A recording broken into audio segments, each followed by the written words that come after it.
खास पेशकश विच साडे सारे दर्शकों का स्वागत है। अज की खास रिपोर्ट लेके मैं शिखा दुरिया हाजिर हाँ। आखिरकार करड़ी सुरक्षा के हेठ साल 2015 की अमरनाथ यात्रा की शुरुआत हो ही गई। 2 जुलाई को पहला जत्था अमरनाथ यात्रा के इस पड़ाव वाल रवाना भी हो गया। फिलहाल इस बार की अमरनाथ यात्रा ते ही साडी आज की एक खास रिपोर्ट आधारित है। यात्रा के आगाज़ तो पहला राजपाल वालों पूरे धार्मिक रीति रिवाजा नाल पवित्र गुफा की पूजा अर्चना की गई तो उस तो बाद इस गुफा नूं आम लोगों के लिए खोल दिता गया। यात्रा 2015 की शुरुआत हो चुकी है। पहला जत्था 15,000 यात्रियों का 2 जुलाई को रवाना किया गया।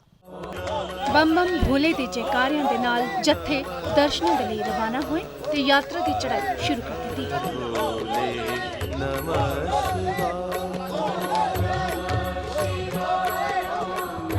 यात्रा शुरू करने से पहले राज्यपाल ने आरती की और यात्रियों के लिए यात्रा का आगाज किया।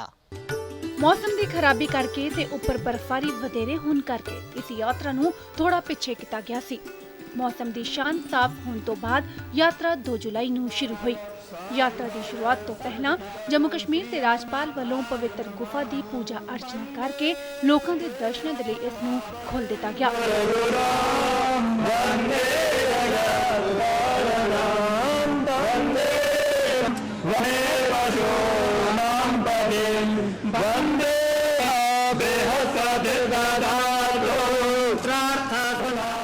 बहरहाल इस साल की अमरनाथ यात्रा की शुरुआत हो चुकी है ते भक्तां दे जत्थे जम्मू जुड़ रहे ने।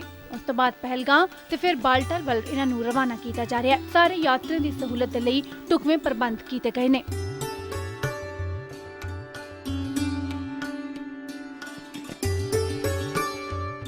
बर्फीले पहाड़ियां नूं चीरदे होए तुरे लोकां दा उत्साह बम बम भोले दे जयकारियां दे नाल ही दूरों ही जोश भरदा नजर आता है।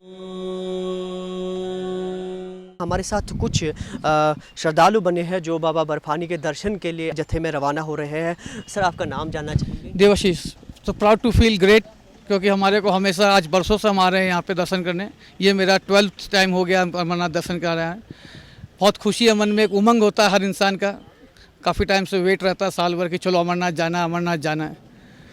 तो यहाँ से हमारे दूसरे भी साथी बने हुए हैं। सर, आपसे भी जानना चाहेंगे कि काफ़ी कठिन रास्ते हैं आगे, जो बर्फीले रास्ते हैं, पिसू टाप है या शीशनाग है, काफ़ी कठिन परिस्थितियाँ, तो फिर भी क्या जज्बा है जो आपको बाबा के तक पहुँचाता है? जी, बहुत परेशानी से पूछना पड़ता है और बहुत अच्छी बात है, हम बार बार जाते हैं, अच्छा दर्शन होता है। अभी दर्शन के लिए आ जा रहे हैं तो कितने खुश हैं, क्या कुछ कहेंगे आप? मैं बहुत खुश हूँ, पहली बार आया हूँ मैं तो दर्शन करने के लिए। बाबा का आशीर्वाद और उनसे मिलने की चाहत हमें उन तक ले जाने का साहस देती है ताकि हम वहाँ पहुँच सकें। बहुत अच्छा लग रहा है। काफ़ी जो रास्ते में काफ़ी कठिन परिस्थितियाँ भी है, लेकिन उसको क्रॉस करते हुए आप ये क्रॉस बाबा के जब जाते हैं तो क्या जज्बा है ये? बहुत अच्छा लगता है सबके साथ जाने में। बाबा के दर्शन करने तो सब मिलके ही जाते हैं और उठाना ही पड़ेगा ना कुछ भी मुसीबत होगी तो।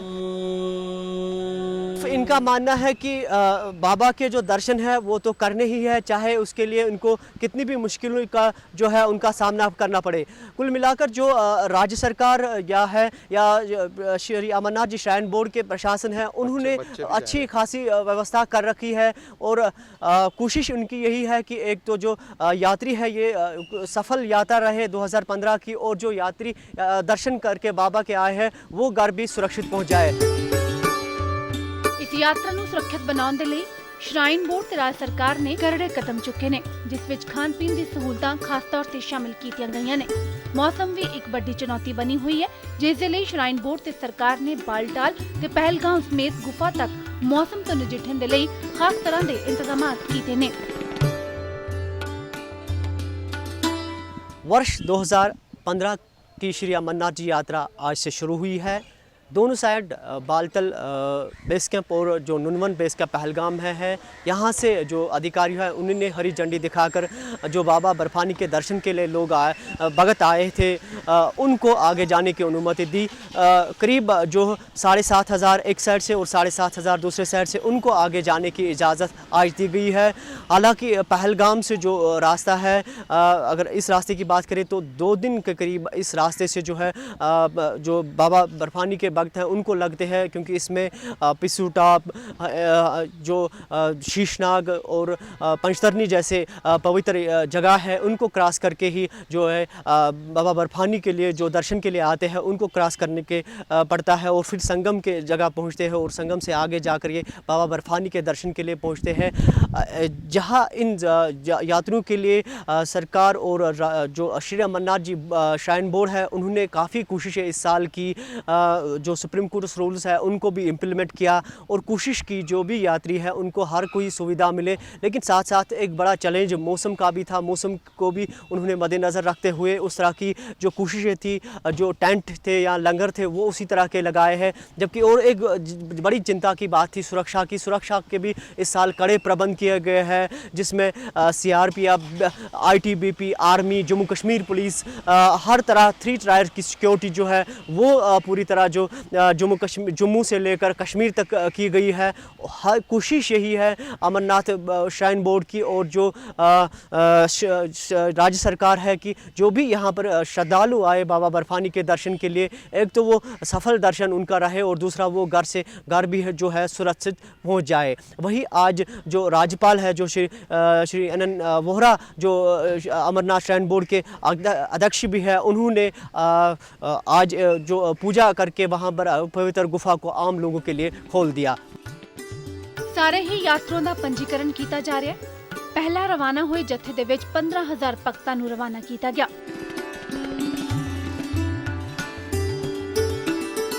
यात्रियों के लिए सरकार ने हर तरफ से इंतजाम रखे हुए हैं। यात्रियों के लिए यहाँ पे रहने के लिए व्यवस्था है जो कि आउटसोर्स की गई है। हट्स हैं यहाँ पे, कोई हट्स में रहना चाहे वो भी आउटसोर्स हैं।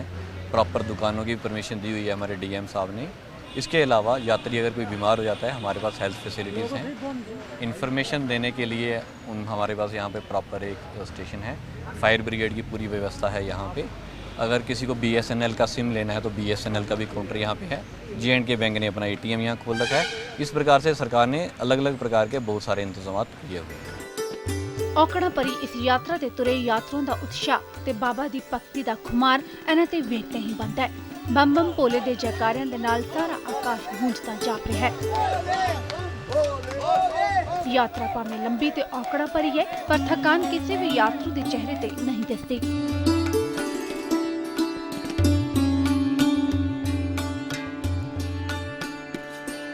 हमारा भाग्य और भोले की कृपा बर्फानी करवाए कि उनका आशीर्वाद हमारे पर इतना है कि इतनी बार बहुत अच्छा बर्फ की वजह से उनका आकार बना है। ये हमारे लिए बहुत ही खुशी की बात है।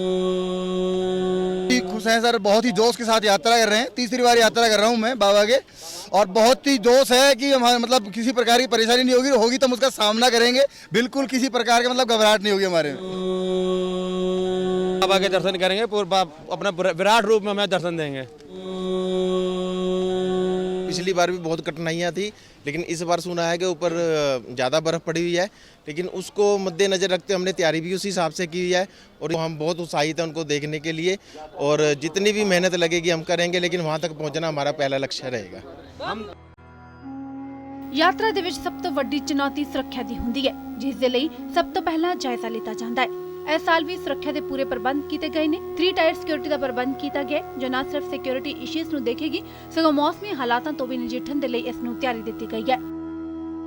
ਇਸ ਸਾਲ ਦੀ ਯਾਤਰਾ ਦੇ ਵਿੱਚ ਖਾਸ ਗੱਲ ਇਹ ਵੀ ਰਹੀ ਕਿ ਪਹਿਲੀ ਪੂਜਾ ਦੇ ਵਿੱਚ ਪਹਿਲੀ ਵਾਰ ਦੇਸ਼ ਦੇ ਗ੍ਰਹਿ ਮੰਤਰੀ ਨੇ ਵੀ ਹਿੱਸਾ ਲਿਆ ਤੇ ਉਹਨਾਂ ਖੁਦ ਕਿਹਾ ਕਿ ਯਾਤਰਾ ਨੂੰ ਸਫਲ ਬਣਾਉਣ ਦੇ ਲਈ ਹਰ ਮੁਮਕਿਨ ਕਦਮ ਚੁੱਕੇ ਗਏ ਨੇ ਤੇ ਅਗਾਂਹ ਤੋਂ ਇਸ ਨੂੰ ਹੋਰ ਵੀ ਸੁਰੱਖਿਅਤ ਤੇ ਸਹੂਲਤਾਂ ਭਰੀ ਬਣਾਇਆ ਜਾਏਗਾ।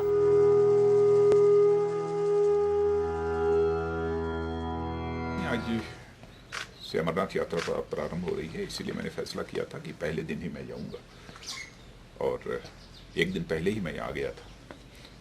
तो यहाँ पर सिक्योरिटी रिलेटेड जो भी अरेंजमेंट्स हुए हैं उसको रिव्यू भी किया। कल कई सारे अफसर्स मौजूद थे। तो यहाँ की सिक्योरिटी सिचुएशन को लेकर तो मैं पूरी तरह से कॉन्फिडेंट हूँ कि जो भी व्यवस्था की गई है सुरक्षा की दृष्टि से वो अच्छी व्यवस्था है। और यात्रियों से भी हमारी बातचीत हुई है।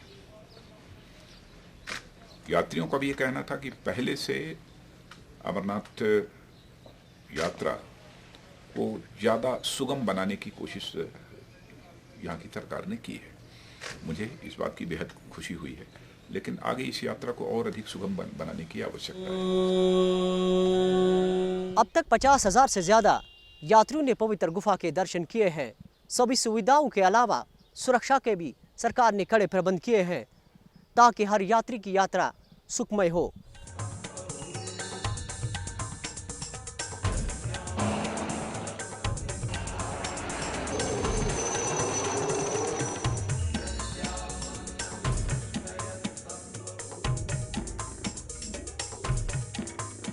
दस दिए कि इस बार दी अमरनाथ यात्रा दे लई 146 बटालना CRPF दी तैनात ने, जबकि 5000 जम्मू कश्मीर पुलिस मुलाजमां नूं भी जम्मू तो श्रीनगर ते फिर पवित्र गुफा तक तैनात किया गया।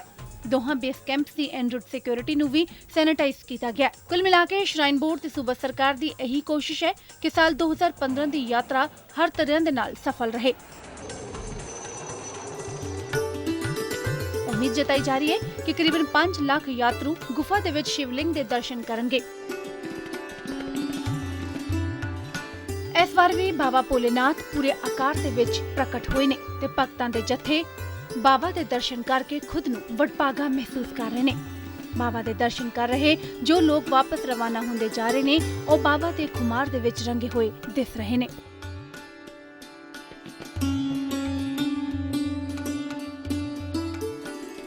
वापसी नूं आ रहे यात्रुओं दा खुमार यात्रा वल जा रहे यात्रुओं नूं एक नवा उत्साह दे जांदा है।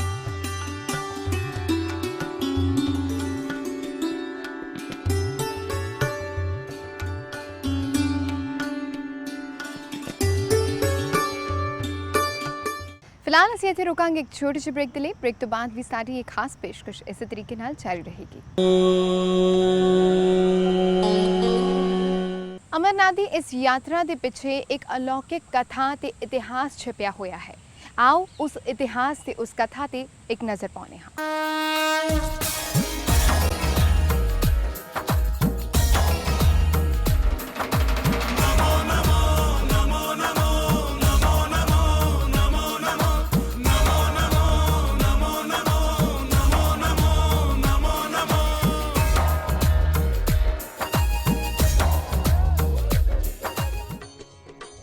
ਅਮਰਨਾਥ ਹਿੰਦੂਆਂ ਦਾ ਮੁੱਖ ਤੀਰਥ ਸਥਲ ਹੈ। ਇਹ ਕਸ਼ਮੀਰ ਸੂਬੇ ਦੇ ਸ਼੍ਰੀਨਗਰ ਸ਼ਹਿਰ ਦੇ ਉੱਤਰ ਪੂਰਬ ਵਿੱਚ ਸਮੁੰਦਰ ਤਲ ਤੋਂ 13,600 ਫੁੱਟ ਦੀ ਉਚਾਈ ਤੇ ਸਥਿਤ ਹੈ। ਅਮਰਨਾਥ ਦੀ ਗੁਫਾ ਦੀ ਲੰਬਾਈ 19 ਮੀਟਰ ਅਤੇ ਚੌੜਾਈ 16 ਮੀਟਰ ਹੈ। ਨਾਲ ਹੀ ਗੁਫਾ 11 ਮੀਟਰ ਉੱਚੀ ਹੈ। ਅਮਰਨਾਥ ਗੁਫਾ ਭਗਵਾਨ ਸ਼ਿਵ ਦੇ ਮੁੱਖ ਧਾਰਮਿਕ ਸਥਲਾਂ ਵਿੱਚੋਂ ਇੱਕ ਹੈ।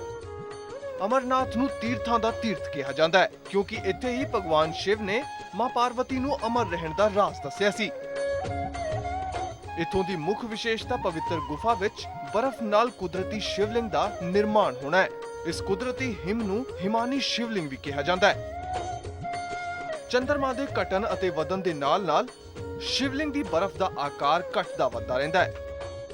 ਸ਼ਰਾਵਣ ਪੂਰਨਿਮਾ ਨੂੰ ਇਹ ਆਪਣੇ ਪੂਰੇ ਆਕਾਰ ਵਿੱਚ ਆ ਜਾਂਦਾ ਹੈ ਅਤੇ ਮੱਸਿਆ ਤੱਕ ਹੌਲੀ-ਹੌਲੀ ਛੋਟਾ ਹੁੰਦਾ ਜਾਂਦਾ ਹੈ। ਹੈਰਾਨੀ ਦੀ ਗੱਲ ਇਹ ਹੈ ਕਿ ਇਹ ਸ਼ਿਵਲਿੰਗ ਮਜ਼ਬੂਤ ਬਰਫ਼ ਦਾ ਬਣਿਆ ਹੁੰਦਾ ਹੈ, ਜਦਕਿ ਗੁਫਾ ਵਿੱਚ ਆਮ ਤੌਰ ਤੇ ਕੱਚੀ ਬਰਫ਼ ਹੁੰਦੀ ਹੈ। ਅਮਰਨਾਥ ਸ਼ਿਵਲਿੰਗ ਤੋਂ ਕਈ ਫੁੱਟ ਦੂਰ ਗਣੇਸ਼, ਭੈਰਵ ਅਤੇ ਪਾਰਵਤੀ ਦੇ ਵੱਖਰੇ ਹਿਮਖੰਡ ਨੇ।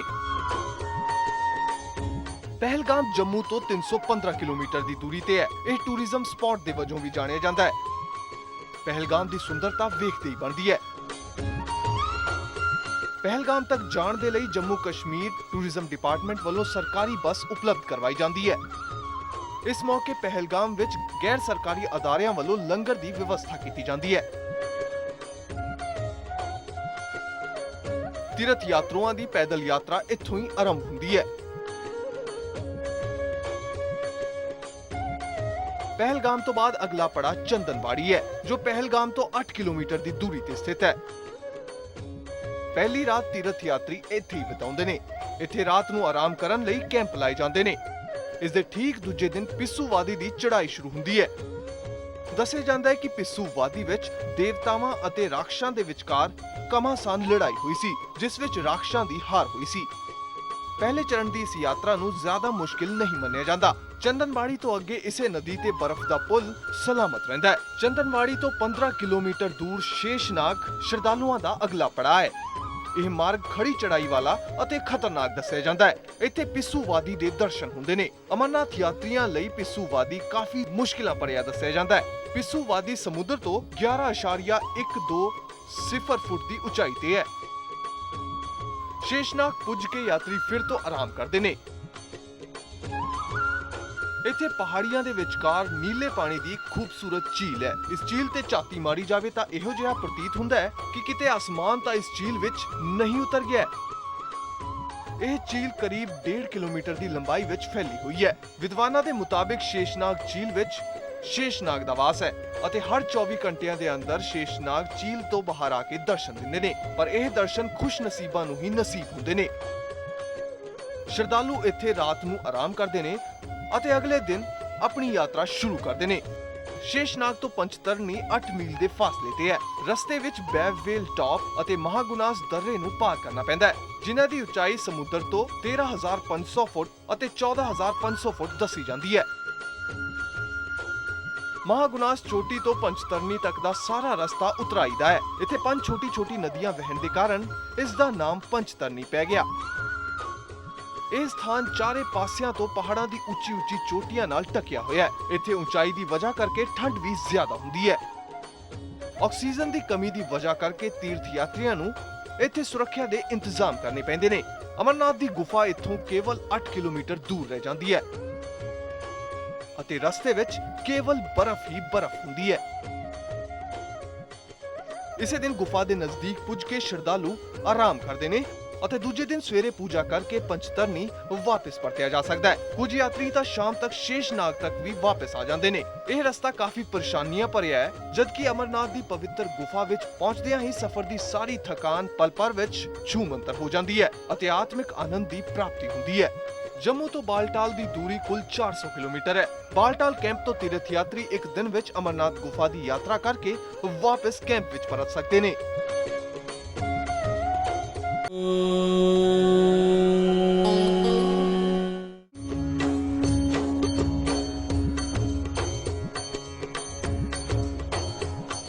ਅਮਰਨਾਥ ਯਾਤਰਾ ਦਾ ਇਤਿਹਾਸ ਬੇहद ਪੁਰਾਣਾ ਕਿਹਾ ਜਾਂਦਾ ਹੈ।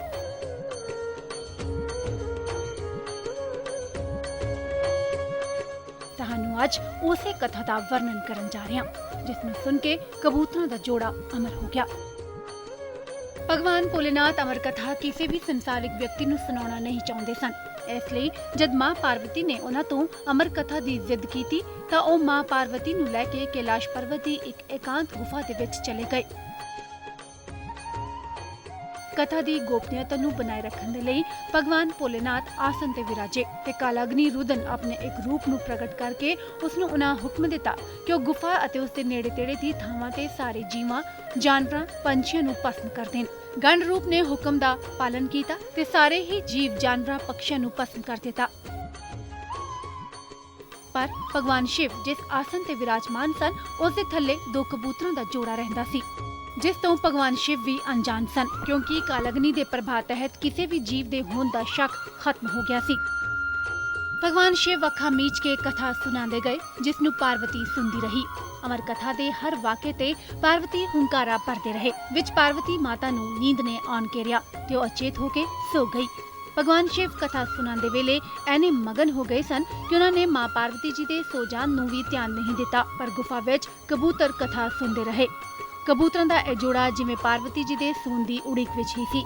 ਜਿਵੇਂ ਹੀ ਮਾਂ ਪਾਰਵਤੀ ਨੀਂਦ ਦੇ ਘੇਰੇ ਵਿੱਚ ਗਈ ਤਾਂ ਤਿਵੇਂ ਹੀ ਕਬੂਤਰਾਂ ਦੇ ਇਸ ਜੋੜੇ ਨੇ ਹੁੰਕਾਰਾ ਭਰਨਾ ਸ਼ੁਰੂ ਕਰ ਦਿੱਤਾ। ਕਥਾ ਖਤਮ ਹੋਣ ਤੇ ਭਗਵਾਨ ਸ਼ਿਵ ਦਾ ਧਿਆਨ ਭੰਗ ਹੋਇਆ ਤਾਂ ਉਹਨਾਂ ਵੇਖਿਆ ਕਿ ਮਾਂ ਪਾਰਵਤੀ ਜੀ ਦੀਆਂ ਅੱਖਾਂ ਬੰਦ ਨੇ ਤੇ ਉਹ ਨੀਂਦ ਵਿੱਚ ਨੇ। ਭਗਵਾਨ ਸ਼ਿਵ ਨੇ ਉਹਨਾਂ ਨੂੰ ਉਠਾਇਆ ਤੇ ਕਥਾ ਬਾਰੇ ਸਵਾਲ ਕੀਤਾ। ਮਾਂ ਪਾਰਵਤੀ ਨੇ ਕਿਹਾ ਕਿ ਉਹਨਾਂ ਨੇ ਪੂਰੀ ਕਥਾ ਨਹੀਂ ਸੁਣੀ। ਪਾਰਵਤੀ ਜੀ ਦਾ ਇਹ ਵਚਨ ਸੁਣ ਕੇ ਭਗਵਾਨ ਸ਼ਿਵ ਹੈਰਾਨ ਤੇ ਪਰੇਸ਼ਾਨ ਹੋ ਗਏ ਤੇ ਪਾਰਵਤੀ ਜੀ ਤੋਂ ਉਹਨਾਂ ਹੁੰਕਾਰੇ ਭਰਨ ਦੀ ਗੱਲ ਬਾਰੇ ਪੁੱਛਿਆ ਤਾਂ ਇਸ ਤੇ ਵੀ ਮਾਂ ਪਾਰਵਤੀ ਜੀ ਨੇ ਮਨਾ ਕਰ ਦਿੱਤਾ। ਹੁਣ ਭਗਵਾਨ ਸ਼ਿਵ ਨੂੰ ਯਕੀਨ ਹੋ ਗਿਆ ਕਿ ਹੁੰਕਾਰਾ ਦੇਣ ਵਾਲਾ ਕੋਈ ਹੋਰ ਜੀਵ ਇਸ ਗੁਫਾ 'ਚ ਹੈ, ਜਿਸ ਉਤੇ ਉਹਨਾਂ ਨੂੰ ਭਿਆਨਕ ਗੁੱਸਾ ਆਇਆ। शिव जी के गुस्से वाले रूप ਨੂੰ ਵੇਖ ਕੇ ਕਬੂਤਰਾਂ ਦਾ ਦਿਲ ਸਹਿਮ ਗਿਆ ਤੇ ਉਹ ਉੱਡਣ ਲੱਗੇ। ਪਰ ਭਗਵਾਨ शिव ਦੀ ਨਜ਼ਰ ਉਹਨਾਂ ਤੇ ਪਈ। ਉਹਨਾਂ ਨੂੰ ਸਮਝ ਆ ਗਿਆ ਕਿ ਕਥਾ ਕਬੂਤਰਾਂ ਨੇ ਸੁਣੀ ਹੈ ਤੇ ਹੁੰਕਾਰਾ ਵੀ ਉਹੀ ਦੇ ਰਹੇ ਸਨ। ਭਗਵਾਨ शिव ਉਹਨਾਂ ਨੂੰ ਮਾਰਨ ਦੇ ਲਈ ਖੜੇ ਹੋਏ, ਪਰ ਕਬੂਤਰ ਇਹ ਕਹਿੰਦੇ ਹੋਏ ਉਹਨਾਂ ਦੇ ਪੈਰਾਂ ਤੇ ਡਿੱਗ ਗਏ ਕਿ ਜੇਕਰ ਉਹਨਾਂ ਨੇ ਮਾਰ ਦਿੱਤਾ ਤਾਂ ਉਹਨਾਂ ਦੀ ਕਹਾਣੀ ਝੂਠੀ ਹੋ ਜਾਏਗੀ, ਅਮਰ ਕਥਾ ਅਮਰ ਨਹੀਂ ਰਹੇਗੀ। ਇਹ ਸੁਣ ਕੇ ਭਗਵਾਨ शिव शांत हो जाते ने ते वचन देंदे ने कि अमर कथा इस तो अगे नहीं जाएगी ते जो कोई इस गुफा विच आएगा ते इन्हां कबूतरां दे दर्शन उसनूं होणगे तां इह शिव पार्वती दे प्रतीक सन्मान मन्ने जाण। अज भी यह मन्निया जांदा है कि इह कबूतर इस गुफा दे विच विराजते ने ते कईयां नूं इस दे दर्शन दीदारे हुंदे ने। जिस किसी नूं इस दे दर्शन हुंदे ने ओह बहुत ही वटभागे हुंदे ने।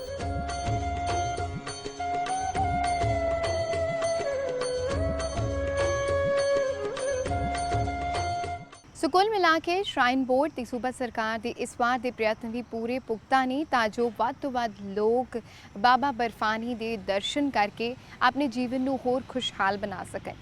ते उम्मीद यही की जा रही है कि इस बार भी 5 लाख के करीब श्रद्धालु बाबा बर्फानी दी इस गुफा के दर्शन करन पहुंचणगे। फिलहाल साडी इस खास पेशकश दे विच इन्ना ही। बाकी खबरां दे लई तुसीं बने रहो PTC न्यूज़ नाल।